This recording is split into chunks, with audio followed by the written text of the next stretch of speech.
You received a call from an inmate at the Department of Corrections.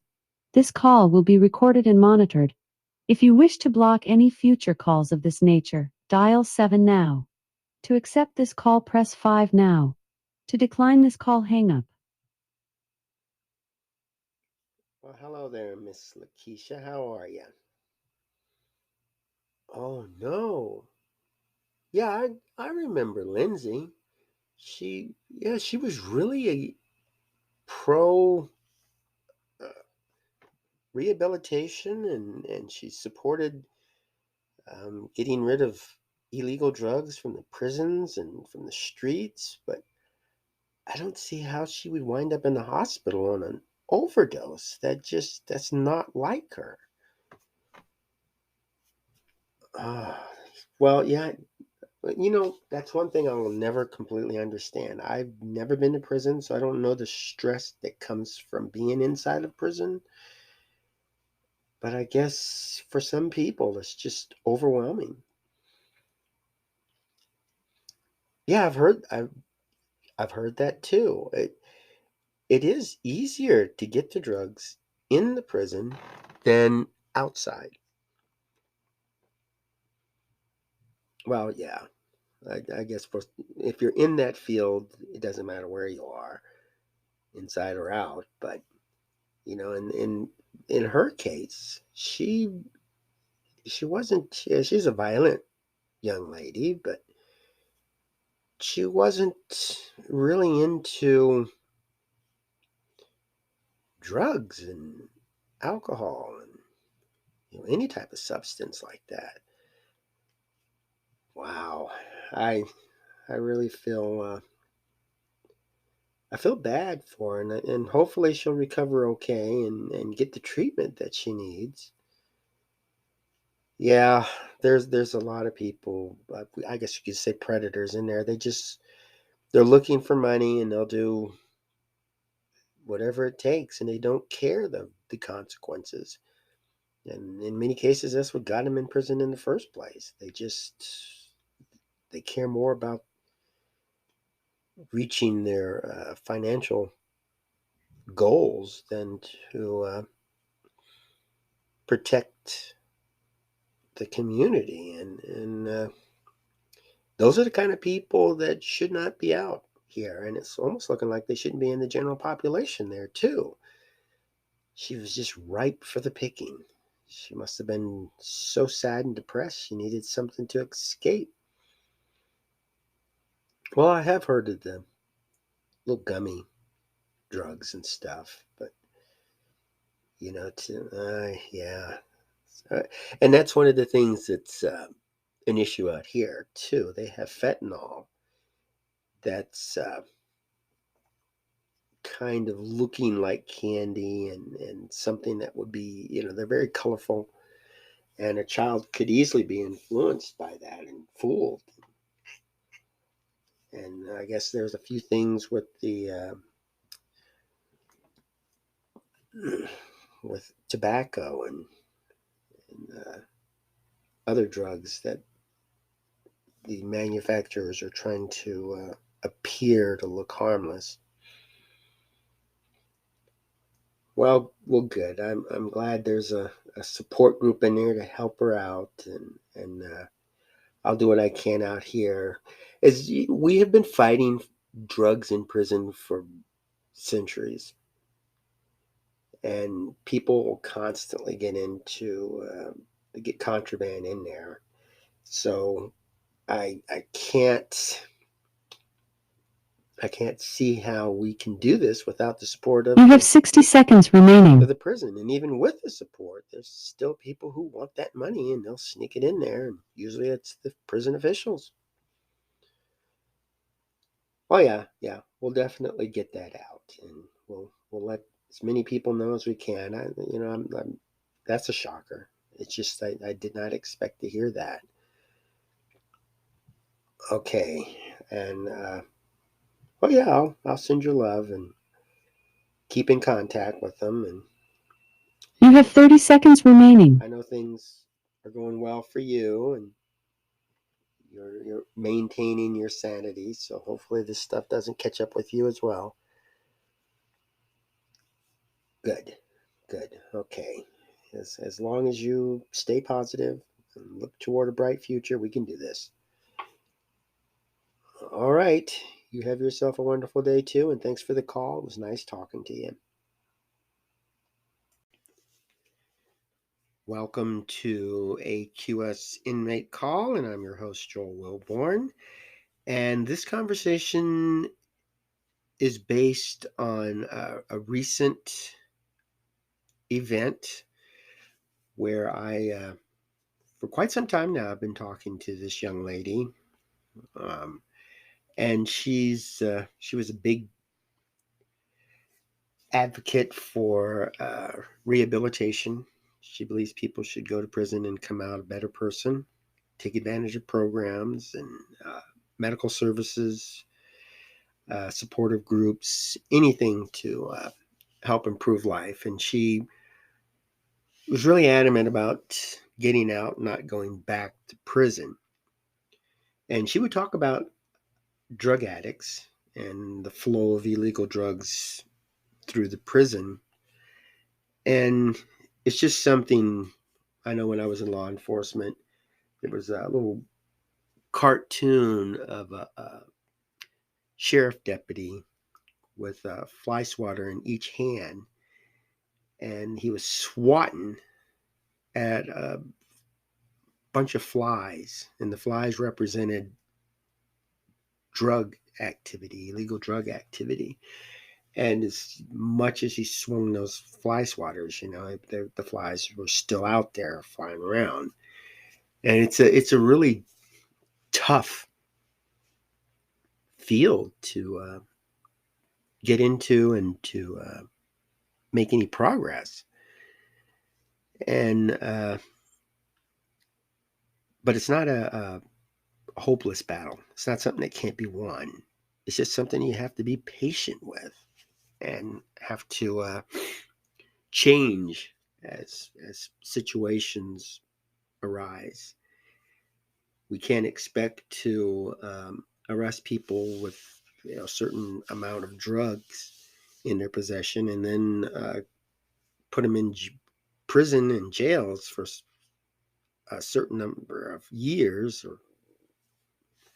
and and then think this is going to go away.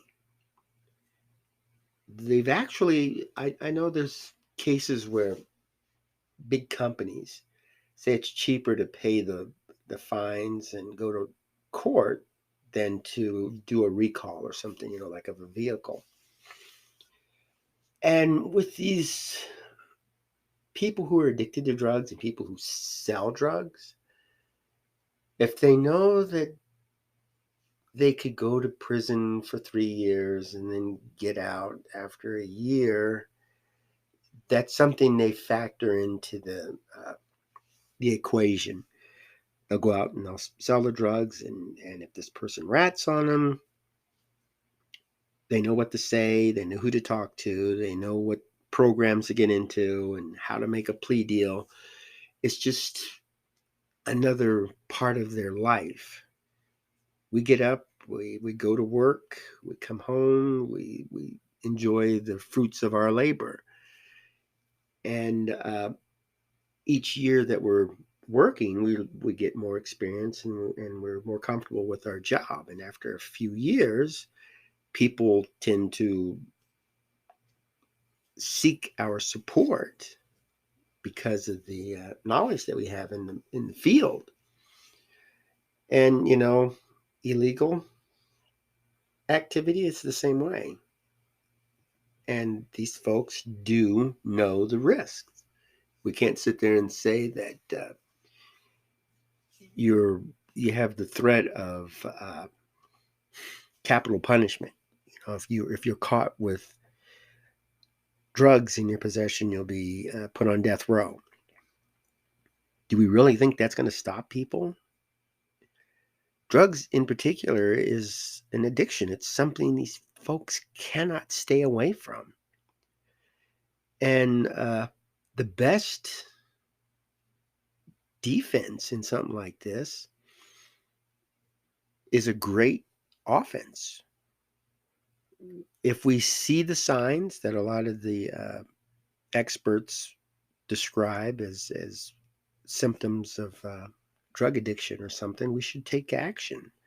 We should talk to some people, see what we can do to steer the person in the right direction. We can't get up every day and expect that we're going to end illegal drug activity. That's impossible. We can't do it. We can end it for ourselves. If we get addicted to it, we can take the steps to get away from it. But we can't drag people along with us. There's a lot of folks that drag folks down, but to get out of a bad situation like that and then expect other people to follow is just it's a pipe dream. It's not going to happen. And this young lady, she would send me emails, and she was just adamantly against the drug addiction, and she hated the things that happened with it. But she got caught up in it, and that shows that it could happen to anybody. Just because you're talking about it and you're making the moves doesn't mean that it's going to stick. And a support group is very, very important in something like that. You grow up with two loving parents, siblings, cousins, even in-laws and stuff that could sit by you and talk to you and share their experience. It does have purpose. It does make an effect on people's lives.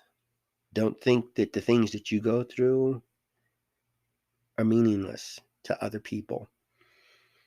You'd be surprised at, talking about maybe a bad experience that you had with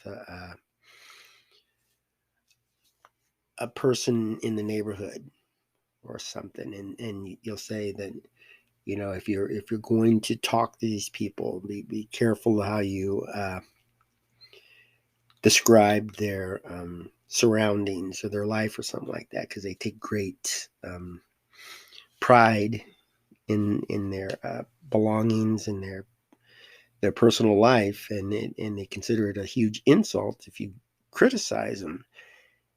That a person could listen to that, and when they run across these neighbors, they're just very respectful and keeps the peace because they took that advice rather than going over there and saying something thinking that I'm just joking around, or this is how I talk to other folks in the neighborhood, and then wind up getting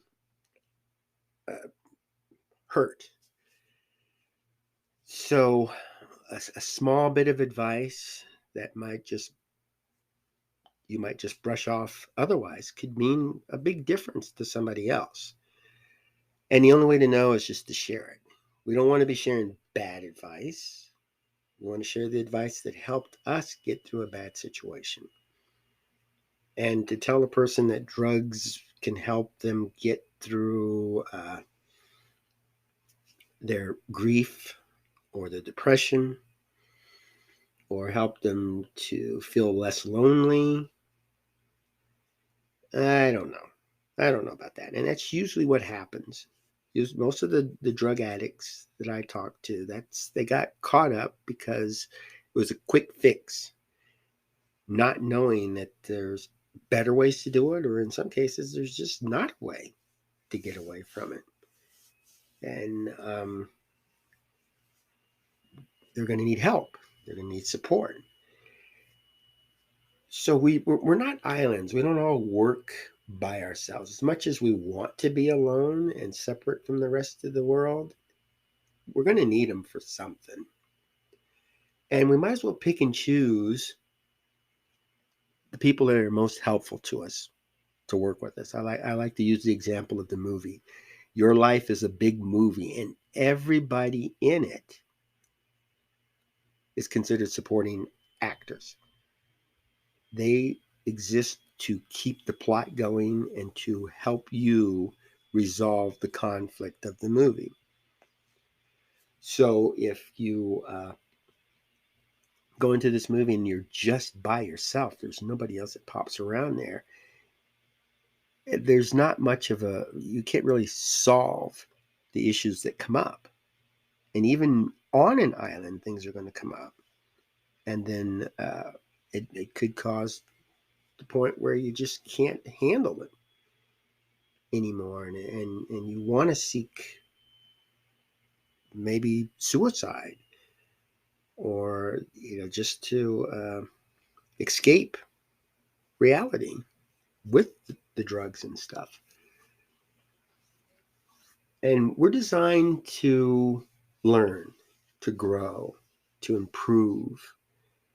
And we can't do that by listening to bad advice, reacting to situations, and trying to do everything on our own. I believe in the community. I believe in supportive relationships. And I believe we can prevent a lot of these bad situations. There's a lot of folks that agree crime is bad, it needs to be stopped. They're just not willing to step out and do something. Building more prisons, taking away rights, uh, putting people in hospitals and medicating them, these are not permanent fixes. These are not going to end the problem. We need to understand each person. And my friend, I don't really know her that well. And her friends noticed the change and noticed things were going on with her. I noticed that her communication with me started dropping off and people were asking about her, but there was a lot that was going on in the prison. So I didn't associate it with maybe she's getting into drugs, especially the way she would talk. She didn't support that, didn't like what it was doing. Now we know. And if you look at everybody as a potential victim of addiction, I think we'll be a little more careful on how we proceed. Maybe don't bombard the person with uh, commands. Stay away from those people. Don't touch that stuff. And you shouldn't be out late at night. It's more or less like understand what this person is looking for and try to guide the person in the right direction. But the decision must be made by this person. And if you can give the advice to the point where the person makes a decision on their own, then that's good. That's what we want. And the main purpose of this episode is just be aware of your surroundings. Understand that the people around you could be going through a lot of pain and suffering, and they don't want to bother you with it. They don't want to share it with anybody. And if that's their choice, let's just work with it.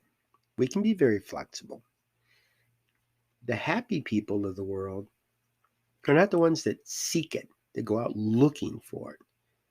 They're the ones that accept their place in life.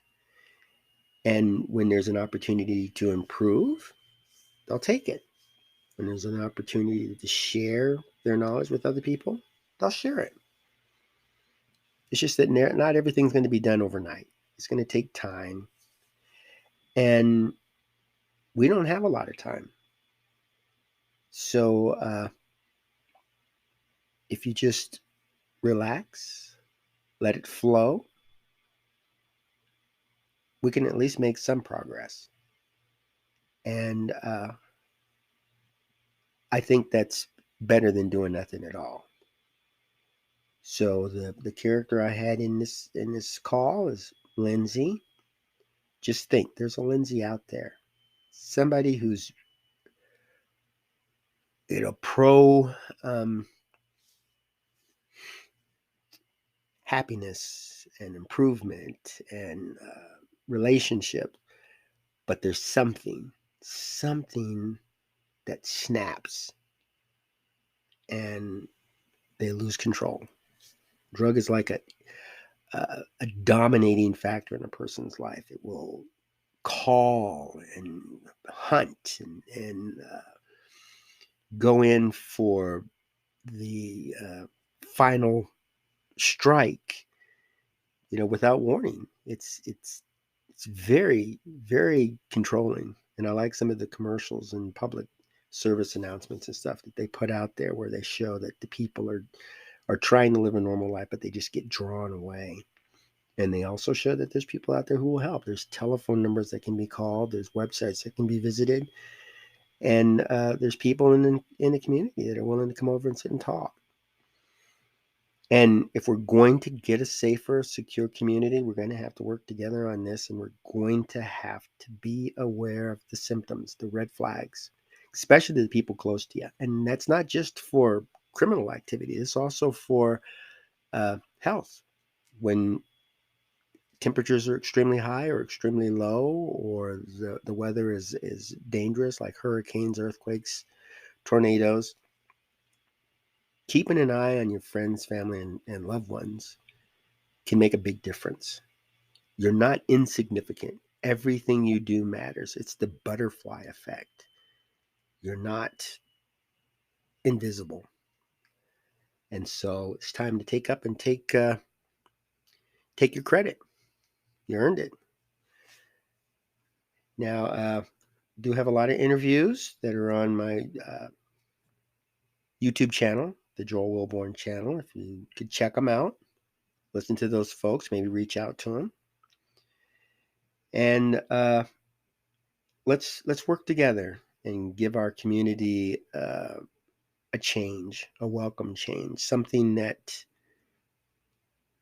we are happy and proud to call our home, and that we can raise children and protect the less fortunate and the people who have illnesses and disabilities that require maybe just once in a while just checking in on them. So go out, have yourself a wonderful day, and make beautiful memories for tomorrow.